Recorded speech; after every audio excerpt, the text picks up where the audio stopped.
इस टाइम पर जो इन्फेक्शन होता है वो बच्चेदानी और जो बच्चेदानी के आसपास ट्यूब्स होती हैं उनको भी ब्लॉक कर सकता है। एंड बहुत सारी ऐसी औरतें हैं जो इस टाइम पर इन्फेक्शन जो उनको होता है उसकी वजह से आगे उन्हें बच्चा होने में भी दिक्कत हो सकती है। हमें हर 3-4 घंटे में, भले आपका वो जो सैनिटरी नैपकिन है वो पूरी तरीके से फुल नहीं भी हुआ है, फिर भी आपको इन्फेक्शन से बचने के लिए हर 3-4 घंटे में आपने पैड चेंज करना है। आजकल मार्केट में बड़े सारे वॉश आ रहे हैं, हाइजीन वॉशेस आ रहे हैं, उनको डेली यूज़ नहीं करना। बच्चों में जब पीरियड शुरू होते हैं तो उस टाइम पर थोड़े से इर्रेगुलर होते हैं, तो हर बच्चे को एक या उनके मदर को एक मेंस्ट्रुअल डायरी मेंटेन करना बहुत ज़रूरी है। हमारी डाइट में हाई प्रोटीन्स बढ़ाएं। सो प्रोटीन्स में जैसे आप अगर अंडा खाते हो, अंडा खाओ। जैसे जो लोग नॉनवेज खा लेते हैं उनमें अंडे का भी ऐसा है कि अगर आपको लगता है कि नहीं उससे आपका वेट बढ़ता है, एक ये धारणा है सब में, तो उसका वाइट पोर्शन खा लो, येलो पोर्शन तुसी कट दो। प्रीमेच्योर मेनोपॉज यानी कि आपके पीरियड आने बंद हो गए हैं 40 साल से पहले। सो उस टाइम पर अगर ऐसा कुछ हो रहा है तो उस टाइम पर आपको डॉक्टरी सलाह बहुत ज़रूरी है लेना।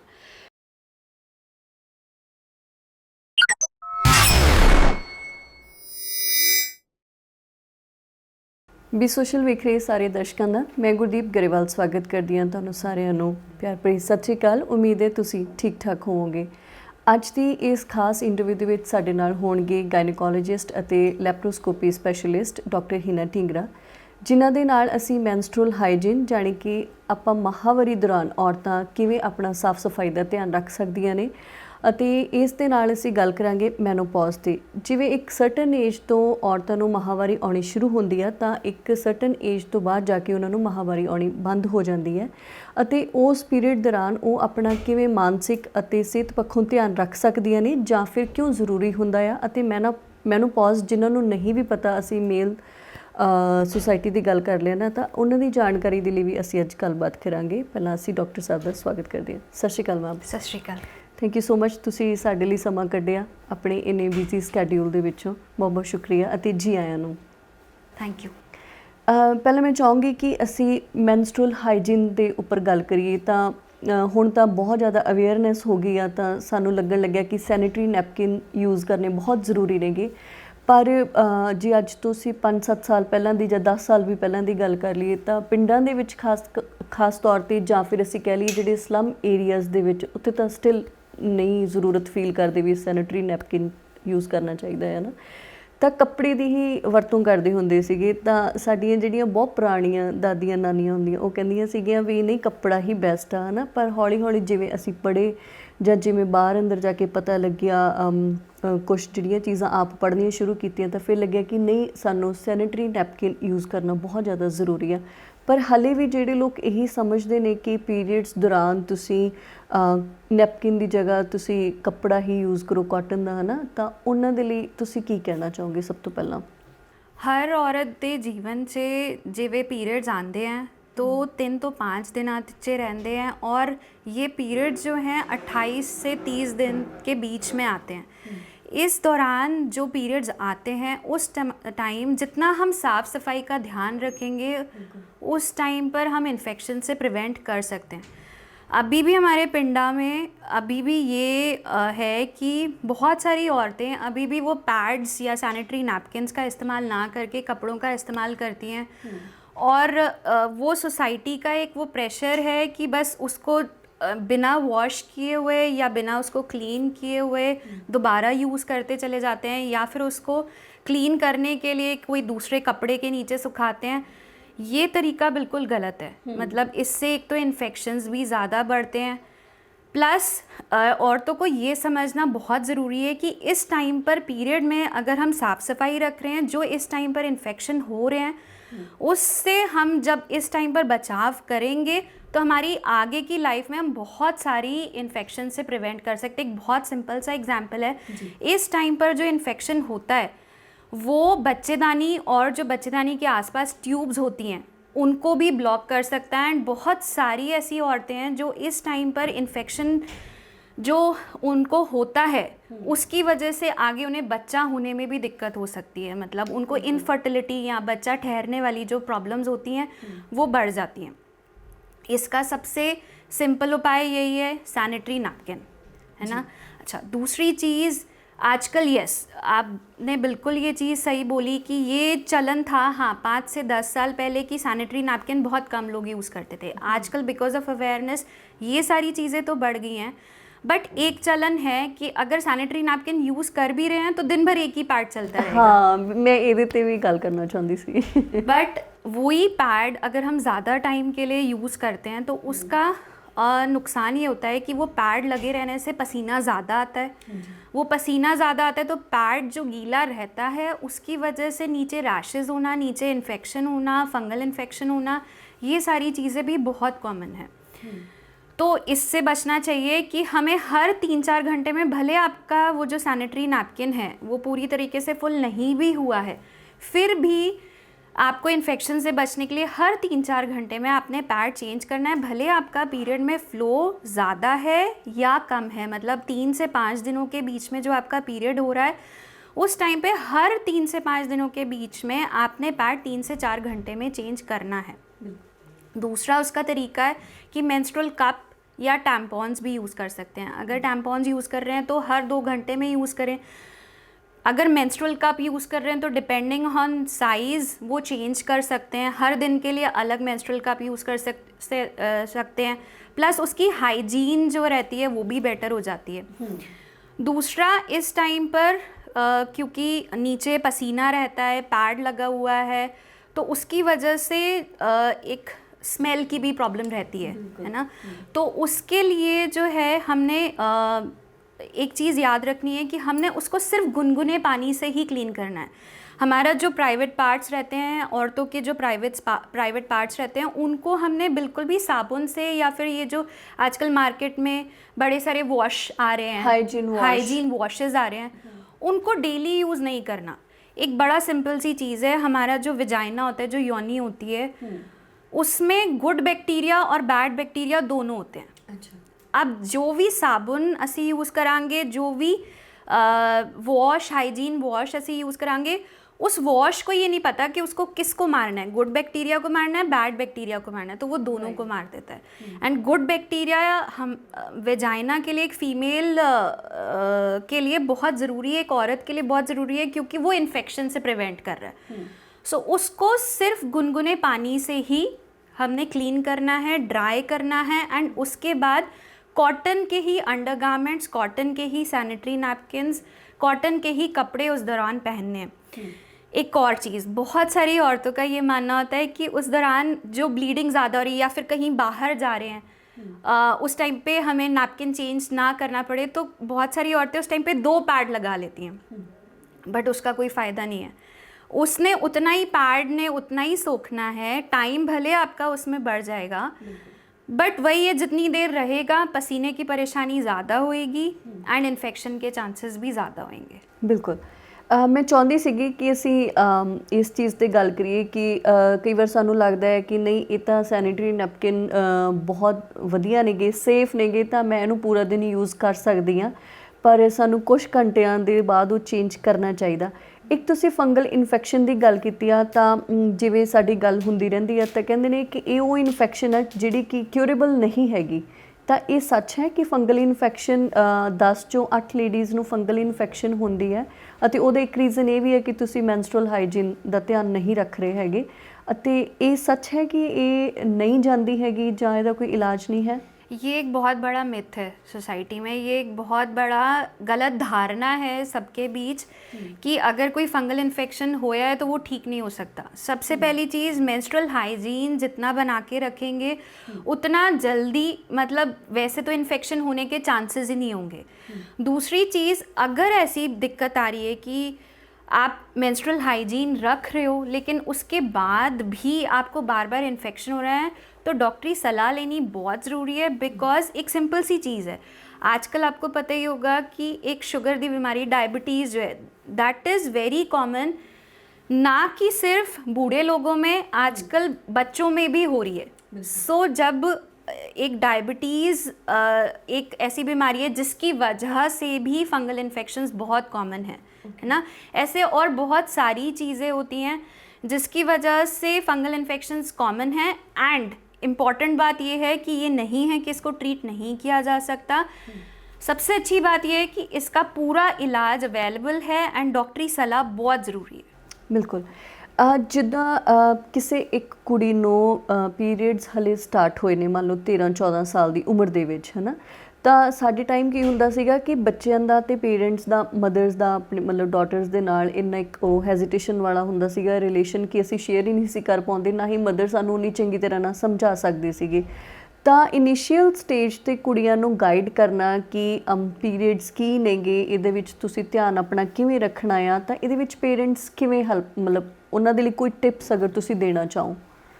सबसे पहले माँ और बेटी के बीच में एक रिलेशन अच्छा होना बहुत ज़रूरी है, जिसमें माँ सबसे पहले अपने बच्चे को ये बताए कि हाँ जी, जो पीरियड्स आ रहे हैं ये बिल्कुल नॉर्मल है, ये हर लड़की, हर औरत के जीवन का एक हिस्सा है।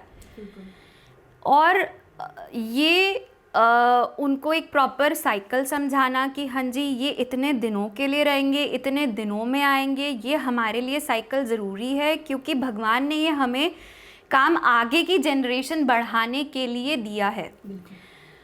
तो एक माँ अपनी बेटी को सबसे पहले तो मेंस्ट्रुअल हाइजीन, उस टाइम पे नैपकिन्स की इम्पोर्टेंस, तीसरी चीज़ उस टाइम पर जैसे बच्चों को ये समझाना कि उस टाइम पे डाइट की इम्पोर्टेंस, बिकॉज बहुत सारे बच्चे ऐसे होते हैं जिनको जब पीरियड आने शुरू होते हैं उस टाइम पर क्योंकि ब्लीडिंग की वजह से उनका खून कम होने लगता है, हीमोग्लोबिन की कमी होने लगती है, तो न्यूट्रिशन बहुत इम्पॉर्टेंट है। चौथी चीज़, बच्चों में जब पीरियड शुरू होते हैं तो उस टाइम पर थोड़े से इर्रेगुलर होते हैं, तो हर बच्चे को एक या उनके मदर को एक मेंस्ट्रुअल डायरी मेंटेन करना बहुत ज़रूरी है कि इस दिन आया, इतने दिन तक के लिए रहा, प्लस उस टाइम पे पेन हुआ कि नहीं हुआ। एक बहुत सिंपल सी चीज़ है, जैसे जब उस टाइम पर पेन होता है तो हॉट वाटर बैग थेरेपी, कि निचले हिस्से में कोई गर्म बोतल जो है वो रख लें जिससे पेन ठीक होता है। ये सारी चीज़ें करें और ये अपने साथ, अपने जैसे बेटी को अपने साथ में सबको समझाएं, ये बहुत ज़रूरी है। पेन किलर लेना सेफ हुंदा या? एक हद तक यस, पेन किलर ले सकते हैं, but her bar pain killer लेकर हम अपने लिए दूसरी बीमारियों का रिस्क बढ़ाते हैं, जिवें कि गैस्ट्रिक अल्सर्स, एसिडिटी और पेट फूलना, वज़न बढ़ना, इन सब की प्रॉब्लम्स, बिकॉज इन सब चीज़ों से, सो रेगुलर बेसिस पे pain killers should not be taken. Menstrual 'ਤੇ ਮੇਰਾ ਆਖਰੀ ਸਵਾਲ ਇਹ ਹੈ ਤੁਹਾਨੂੰ ਕਿ ਜਿਵੇਂ ਕੁਛ ਲੋਕ ਨੇਗੇ ਜਿਹੜੇ ਕਿ ਉਹਨਾਂ ਨੂੰ ਲੱਗਦਾ ਹੁੰਦਾ ਹੈ ਕਿ ਮੈਂ ਆਪਣੇ ਪੀਰੀਅਡਸ ਡਿਲੇ ਕਰਨ ਦੇ ਲਈ ਮੈਂ ਕੁਛ ਇੱਦਾਂ ਦੀ ਕੋਈ ਮੈਡੀਸਨ ਲੈ ਲਵਾਂ।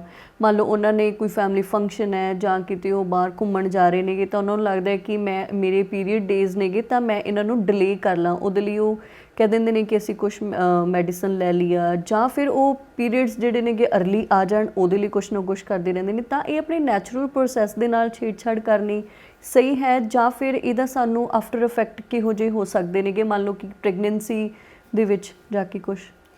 वंस इन अ वाइल कभी अगर हमें पीरियड डिले करने हैं तो उस टाइम पे डॉक्टरी सलाह के नाल हॉर्मोन्स थेरेपी जो लेते हैं वो कम्प्लीटली सेफ़ है। बट ओवर द काउंटर जैसे हम मेडिकल शॉप पे गए, वहाँ से हमने कोई दवाई ले ली, वो लेना it is not safe, because उसके लिए फिर हमें प्रिपेयर होके रखना चाहिए कि हमारे साइकिल्स आगे की इर्रेगुलर होंगे।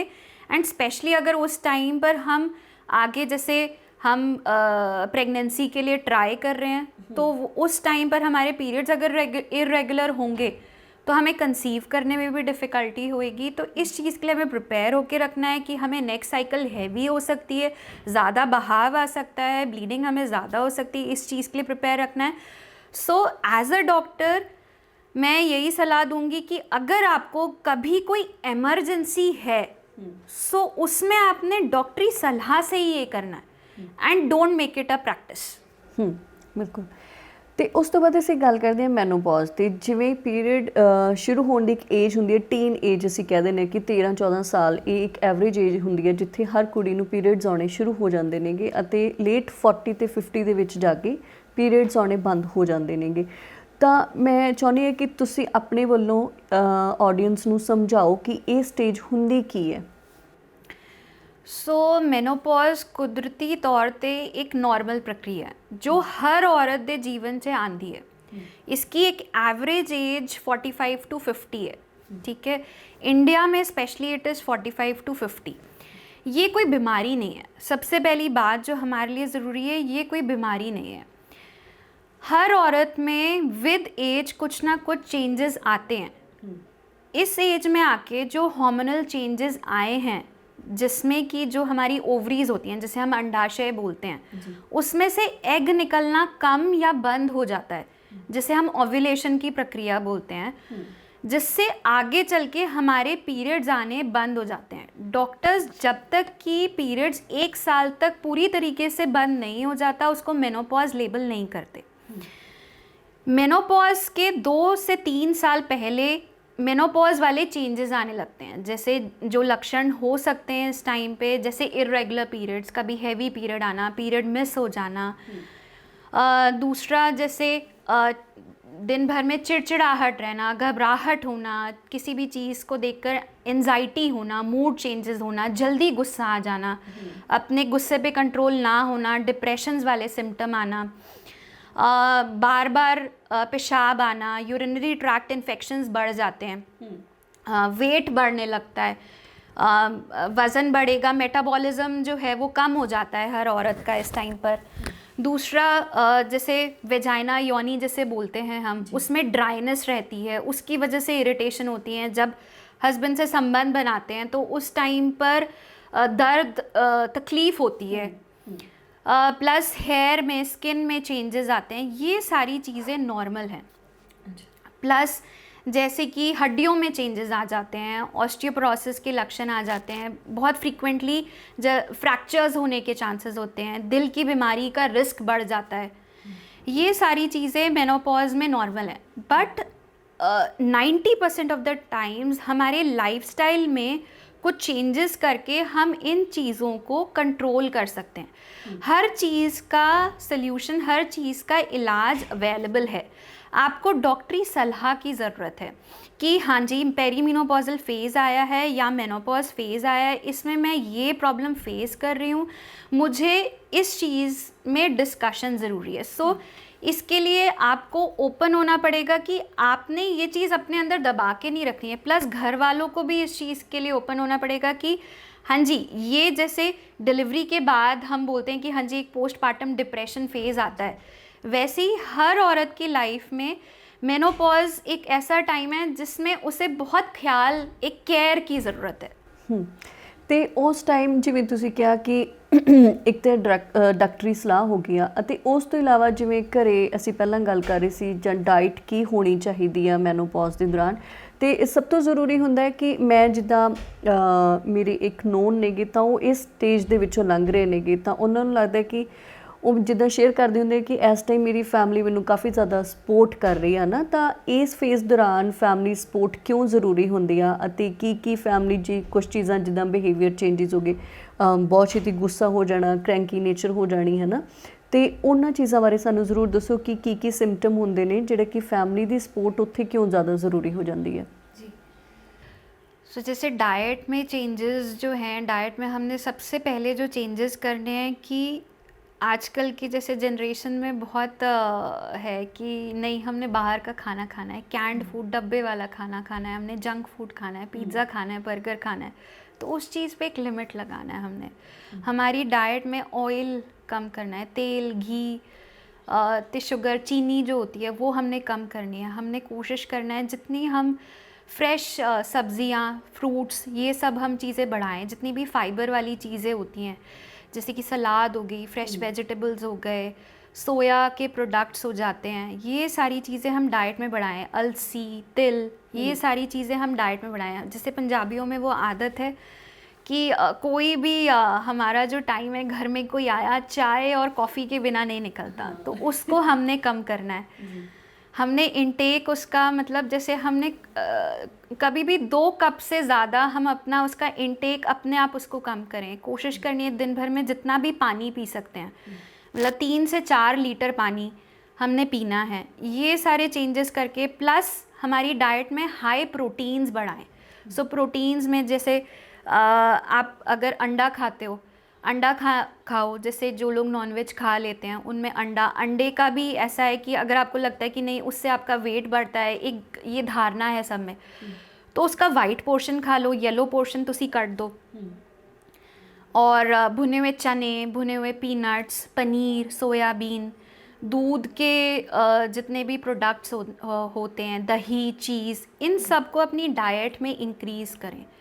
जंक फूड को कम करें। डाइट में ये चेंजेस करने से हमारे डेली में हमें खुद से लगेगा कि नहीं, फाइटो ईस्ट्रोजन्स बढ़ाने से, फाइटो ईस्ट्रोजन्स जैसे कि हमारे फ्रूट्स में होते हैं, हमारे फ्रेश वेजिटेबल्स में होते हैं, इस मेनोपॉज के चेंजेस जो होते हैं वो धीरे धीरे जो है वो कम हो जाते हैं। जैसे मेनोपॉज एक प्रोसेस है जो कि धीरे धीरे बढ़ता है, वैसी डाइट में ये चेंजेस करने से धीरे धीरे ये सिम्टम्स से भी हमें रिलीफ मिलता है। दूसरा एक हमारे लिए बहुत ज़रूरी है कि हम अपने डेली के लाइफस्टाइल में एटलीस्ट अपने लिए रोज़ का आधा घंटा निकालें, जिसमें हम 30 मिनट के लिए, 20 से 30 मिनट के लिए रोज़ की सैर करें या हल्की फुल्की कोई भी एक्सरसाइज करें, वो बहुत ज़रूरी है। प्लस एक अपनी लाइफ में योगा और मेडिटेशन को अडेप्ट करना बहुत ज़रूरी है, क्योंकि उससे एक तो मेंटल स्ट्रेस जो है वो कम होता है, प्लस जो मूड चेंजेस, चिड़चिड़ाहट, घबराहट, गुस्सा ज़्यादा आना, उस पे नियंत्रण बनता है। ये बहुत ज़रूरी है। एक बहुत सिंपल सा चेंज होता है, जैसे इस टाइम पर बहुत सारी औरतों को हॉट फ्लैशेस की प्रॉब्लम होती है। हॉट फ्लैशेस यानी पूरे शरीर में एकदम से गर्माहट महसूस होना, या जब रात में सोंदे सोंदे एकदम से पसीना आना। घर में और किसी को उस टाइम पे गर्मी नहीं लगेगी, बट हाँ उस टाइम पे जो लेडी है जो उनको बहुत गर्मी लगेगी। तो इसके लिए सिंपल सा इलाज ये, हाँ जी हमें पता है हॉट फ्लैशेस आएंगे, है ना, वो हार्मोन्स में चेंजेस हो रहे हैं, इसलिए हम उसको ख़त्म नहीं कर सकते, है ना, बट हमको उसको अडेप्ट करना है इन द सेंस कि हमें पता है कि रात में हमें हॉट फ्लैशेस आने हैं या नाइट स्वेट्स जिसे बोलते हैं, रात में पसीना ज़्यादा आना है, तो उस टाइम पर हम हाथ मुँह धोकर ठंडे पानी से, पैर धोकर हम सोएं, ढीले ढाले कपड़े, कॉटन के कपड़े पहने, या फिर हम रूम को ठंडा रखने की कोशिश करें उस टाइम पर। मतलब हमको उस कंफर्टेबल एनवायरनमेंट में, कंफर्टेबल एटमॉस्फेयर में बैठना है जिसमें हम खुश हों। प्लस उस टाइम पे जो भी हमारी फैमिली है उनको जो है ये सपोर्ट देना बहुत ज़रूरी है। फैमिली को, बच्चों को, हस्बैंड को स्पेशली ये समझना बहुत ज़रूरी है कि ये क्योंकि एक लाइफ का प्रोसेस है, इसमें ये चेंजेस आने हैं, तो अब उनके साथ ये डिस्कस करें बैठ के। एंड अगर ये आपकी रोज़मर्रा की ज़िंदगी, रोज़मर्रा की लाइफ को बहुत परेशान कर रहा है, आपको लग रहा है कि नहीं आप कोप अप नहीं कर पा रहे हो, तो डॉक्टरी सलाह, एक साइकोलॉजिस्ट की सलाह आपको बहुत ज़रूरी है। बिल्कुल। प्रीमैच्योर ਮੈਨੋਪੌਜ਼ ਕੀ ਹੁੰਦੇ ਨੇਗੇ ਵੀ, ਜਿਵੇਂ ਮੰਨ ਲਓ ਅਸੀਂ ਮੰਨਦੇ ਹਾਂ ਕਿ ਇੱਕ ਐਵਰੇਜ ਏਜ ਆ ਜਿੱਥੇ ਜਾ ਕੇ ਤੁਹਾਡੇ ਪੀਰੀਅਡਸ ਬੰਦ ਹੋ ਜਾਂਦੇ ਨੇ, ਉਹ ਹੈਗੇ ਜਿਵੇਂ ਤੁਸੀਂ ਗੱਲ ਕਰ ਰਹੇ ਹੋ ਕਿ 40 ਤੋਂ 45 ਸਾਲ, ਹੈ ਨਾ। प्रीमैच्योर मेनोपॉज की होंदे ने?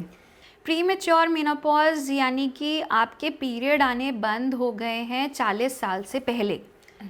सो उस टाइम पर अगर ऐसा कुछ हो रहा है तो उस टाइम पर आपको डॉक्टरी सलाह बहुत ज़रूरी है लेना, क्योंकि उसमें हमें एक तो बहुत सारी बीमारियां हमें देखनी है कि कुछ उसमें से कुछ तो नहीं है, प्लस उस टाइम पे सप्लीमेंट्स की ज़रूरत ज़्यादा पड़ जाती है, बिकॉज प्रीमैच्योर मेनोपॉज हो रहा है तो लाइफ में, बॉडी में चेंजेस जो हैं वो जल्दी आ रहे हैं। प्लस प्रीमैच्योर मेनोपॉज देखा जाता है जैसे कोई पेशेंट्स होते हैं जैसे कि जिनमें कोई कैंसर ओवरी थी या फिर किसी को कीमोथेरेपी मिली है, किसी की कोई सर्जरी हुई है, उनमें प्रीमैच्योर मेनोपॉज बहुत कॉमन है। तो इन सब में कैल्शियम, विटामिन डी के सप्लीमेंट्स जल्दी बहुत ज़रूरी हो जाते हैं। बिल्कुल। तो ਮੈਨੋਪੌਜ਼ ਜਦੋਂ ਹੁੰਦਾ ਹੈ, ਇਹ ਸਟੇਜ ਜਦੋਂ ਇੱਕ ਫੀਮੇਲ ਦੀ ਲਾਈਫ 'ਚ ਆਉਂਦੀ ਆ, ਤਾਂ ਉਸ ਤੋਂ ਬਾਅਦ ਉਹਦੇ ਲਈ ਹੈਲਥ ਰਿਸਕ ਕੀ ਹੋ ਜਾਂਦੇ ਨੇ? सो मेनोपॉज के बाद जो है हर फीमेल के लिए, हर औरत के लिए जो हेल्थ रिस्क होते हैं सब बढ़ जाते हैं। जैसे कि ब्लड प्रेशर की दिक्कत बढ़ जाती है, डायबिटीज़ होने के चांसेस होते हैं, कुछ कैंसर्स होने के चांसेस होते हैं, जैसे कि ब्रेस्ट कैंसर हो गया, बच्चेदानी का कैंसर हो गया, ऑस्टियोपोरोसिस यानी हड्डियां कमज़ोर होने के चांसेस होते हैं, दिल की बीमारियां होने का चांसेस जो रहते हैं वो बढ़ जाते हैं, डिप्रेशन, अल्जाइमर्स डिजीज़ जिसे बोलते हैं, जिसमें भूलने की आदत होती है, वो चीज़ें जो हैं ज़्यादा बढ़ जाती हैं। तो इस टाइम पर इसलिए डॉक्टर्स से कंसल्ट करके कुछ इन्वेस्टिगेशंस जो हैं जिਵੇਂ कि बड़े सिंपल से हो गए, जैसे लिपिड प्रोफाइल हो गया, शुगर दा टेस्ट हो गया, लिवर दा टेस्ट हो गया, एक मैमोग्राफी हो गई, यूट्रस दा एक पैप स्मेयर हो गया, ये करवाना बहुत ज़रूरी है। अपना ख्याल रखना बहुत ज़रूरी है। प्लस कुछ जैसे मैंने पहले बताया कि कुछ सप्लीमेंट्स जो हैं वो लेने बहुत ज़रूरी हैं इस एज में। कैल्शियम, विटामिन डी, मैग्नीशियम, इन सब के सप्लीमेंट्स लेने बहुत ज़रूरी हो जाते हैं। ਬਿਲਕੁਲ। ਤੇ ਪਲੱਸ ਡਾਈਟ ਵਗੈਰਾ ਤੁਹਾਡੀ, ਜਾਂ ਤੁਸੀਂ ਵਾਕ ਵਗੈਰਾ ਆਪਣੀ ਸ਼ੁਰੂ ਕਰ ਦਿਓ, ਐਕਸਰਸਾਈਜ਼, ਹੈ ਨਾ। ਦੂਸਰੀ ਗੱਲ, ਅਸੀਂ ਗਾਇਨੋਕੋਲੋਜਿਸਟ ਨੂੰ ਉਦੋਂ ਅਪਰੋਚ ਕਰਦੇ ਹਾਂ ਜਾਂ ਤਾਂ ਜਦੋਂ ਸਾਡੀ ਪ੍ਰੈਗਨੈਂਸੀ ਚੱਲ ਰਹੀ ਹੁੰਦੀ ਹੈ, ਜਾਂ ਫਿਰ ਸਾਨੂੰ ਮੇਜਰ ਲੈਵਲ 'ਤੇ ਕੋਈ ਉਨੀ ਜ਼ਿਆਦਾ ਪ੍ਰੋਬਲਮ ਨਹੀਂ ਆਉਂਦੀ ਹੈਗੀ, ਹੈ ਨਾ। ਉਨੀ ਦੇਰ ਤੱਕ ਅਸੀਂ ਗਾਇਨੋਕੋਲੋਜਿਸਟ ਨੂੰ ਦੇਖਣ ਨਹੀਂ ਜਾਂਦੇ ਹੈਗੇ। ਤਾਂ ਜਿਵੇਂ ਇਹ ਮੈਨਸਟਰਲ ਜਿਹੜੀਆਂ ਸਟੇਜਸ ਆਉਂਦੀਆਂ ਨੇ ਜਾਂ ਮੈਨੋਪੌਜ਼ ਦੀ ਸਟੇਜ ਆਉਂਦੀ ਹੈ ਨਾ, ਤਾਂ ਲੇਡੀਜ਼ ਦੇ ਲਈ ਗਾਇਨੋਕੋਲੋਜਿਸਟ ਨਾਲ ਕੰਸਲਟ ਕਰਨਾ ਕਿਉਂ ਜ਼ਰੂਰੀ ਆ? ਕਿਉਂਕਿ ਬਹੁਤ ਸਾਰੀਆਂ ਇੱਦਾਂ ਦੀ, ਜਿੱਦਾਂ ਫੰਗਲ ਇਨਫੈਕਸ਼ਨ ਹੋ ਗਈ, ਬਹੁਤ ਸਾਰੀਆਂ ਚੀਜ਼ਾਂ ਨੂੰ ਅਸੀਂ ਅਣਦੇਖਿਆ ਕਰਦੇ ਰਹਿੰਦੇ ਹਾਂ ਅਤੇ ਅਸੀਂ ਆਪਣੇ ਡਾਕਟਰ ਨੂੰ ਵਿਜ਼ਿਟ ਨਹੀਂ ਕਰਦੇ ਹੈਗੇ ਕਦੇ, ਜਾਂ ਫਿਰ ਘਰੇਲੂ ਨੁਸਖੇ ਯੂਜ਼ ਕਰਦੇ ਰਹਿੰਦੇ ਹਾਂ ਨਾ। ਤਾਂ ਗਾਇਨੋਕੋਲੋਜਿਸਟ ਨੂੰ, ਜਿਵੇਂ ਅਸੀਂ ਆਪਣੀ ਬਾਡੀ ਦਾ ਰੂਟੀਨ ਚੈੱਕਅਪ ਕਰਾਉਂਦੇ ਹਾਂ, ਤਾਂ ਉੱਦਾਂ ਗਾਇਨੋਕੋਲੋਜਿਸਟ ਨੂੰ ਰੂਟੀਨ ਵਿਜ਼ਿਟ ਕਿਉਂ ਜ਼ਰੂਰੀ ਹੁੰਦੀ ਹੈ, ਜਾਂ ਹੁੰਦੀ ਹੈ ਜ਼ਰੂਰੀ, ਜਾਂ ਤੁਸੀਂ ਕੀ ਰਿਕਮੈਂਡ ਕਰਦੇ ਹੋ? एक रूटीन विज़िट एक पेरीमेनोपॉज़ल फेज़ से ही जो है, मतलब मेनोपॉज़ आन तो 2-3 साल पहले से ही बहुत ज़रूरी हो जाती है जी। क्योंकि पेरीमेनोपॉज़ जो फेज़ होता है, मेनोपॉज़ आने के 2-3 साल पहले वाला जो फेज़ होता है, उसमें कई बार ऐसा होता है कि औरत को जो पीरियड्स जो आते हैं उस टाइम पे पीरियड्स इर्रेगुलर हो जाते हैं या फिर हेवी ब्लीडिंग की प्रॉब्लम हो जाती है।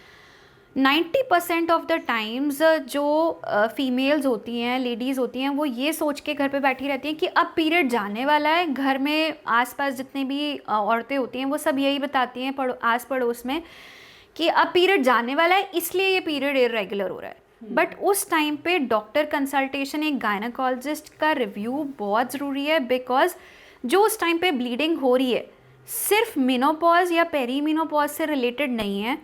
उस टाइम पर जो ब्लीडिंग हो रही है वो और भी बहुत कारणों से हो सकती है, जिਵੇਂ बच्चेदानी या जो अंडाशय ओवरी होती है उसमें कोई रसौली होए, अंदर कोई इन्फेक्शन होए।